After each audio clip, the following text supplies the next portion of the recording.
the stats are sobering, and I say that on purpose. Yeah.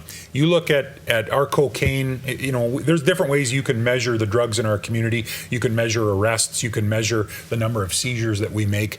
But if you look at the cocaine problem that we had and the number of drug seizures related to cocaine that we made in 2015 versus where we're at today, we're up about 70%. If you look at the meth drug seizures that were made in 2015 to where we are today, 5 years later, we're up about 2,200%.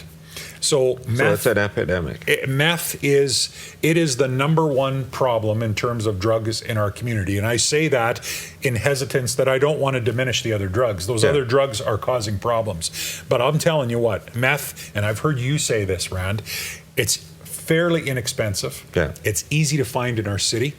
It's highly addictive. Mm-hmm. The high lasts for a long time, and it causes people to engage in very high-risk behavior that they definitely normally would not engage in.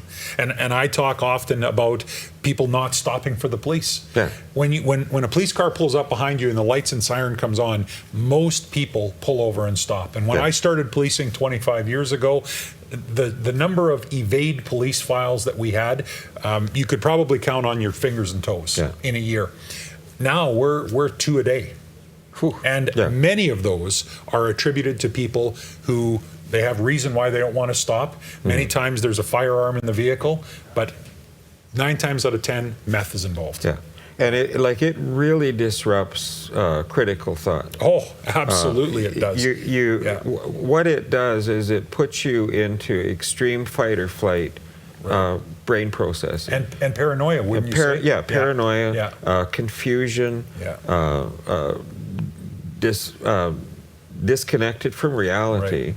Right. And so whatever's happening with them really becomes a huge issue. Right. You talked a little bit about reducing the stigma and how, you know, I think shows like this and just the ability to have these types of community conversations are doing just that.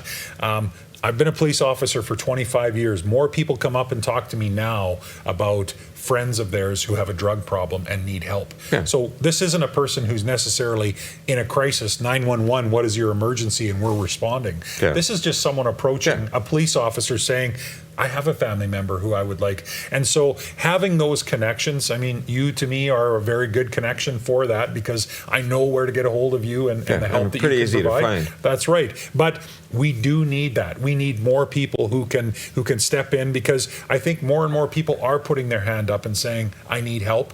And we need to make sure we're ready when they do.